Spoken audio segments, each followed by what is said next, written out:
মামুন, আমরা বাংলাদেশে সচরাচর দেখতেই পারি বাংলাদেশে অনেক অগ্নিকাণ্ডের বিষয় ঘটে। এখন সেক্ষেত্রে অনেকের দেহ পুড়ে যায়। তো একজন মানুষের কি পরিমাণ শরীর বার্ন হলে তাকে আমরা হাসপাতালে নিতে হবে? ধন্যবাদ তোমাকে এরকম একটি মেডিকেল ইমার্জেন্সি নিয়ে আমাকে কোশ্চেন করার জন্য। আসলে সচরাচর বাংলাদেশে প্রায়ই এরকম দুর্ঘটনা ঘটে থাকে। তো বার্ন বা পুড়ে যাওয়া পেশেন্ট, যে কোনো বার্নের পেশেন্টকে আমরা হাসপাতালে এডমিট করাতে হবে, কেননা বার্নের পেশেন্টের ক্ষেত্রে আমরা দেখতে পাই অনেক পরিমাণে ফ্লুইড লস হয় এবং শকে চলে যায়, এতে করে পেশেন্টের মৃত্যু পর্যন্ত হতে পারে।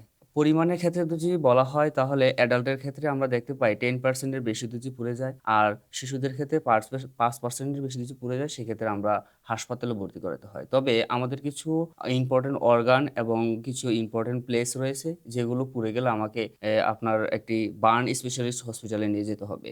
যেমন ফেস, হাত, মুখ এবং আপনার বুক, ফুসফুস এবং বড় কোনো জয়েন্ট এবং যৌনাঙ্গ, এই জায়গাগুলো যদি পুড়ে যায় সেক্ষেত্রে আপনাকে অবশ্যই একটি বার্ন স্পেশালিস্ট হসপিটালে নিয়ে যেতে হবে। আর যদি কোনো অন্য কোনো রোগ থাকে, অর্থাৎ পুড়ে যাওয়া পেশেন্টের যদি হার্টে কোনো সমস্যা থাকে বা ডায়াবেটিস থাকে, সেক্ষেত্রে আপনাকে খুব দ্রুততার সহিত একটি বার্ন স্পেশালিস্ট হসপিটালে নিয়ে যেতে হবে। সময়কে নষ্ট করার জন্য সময়কে মূল্য দিতে হবে।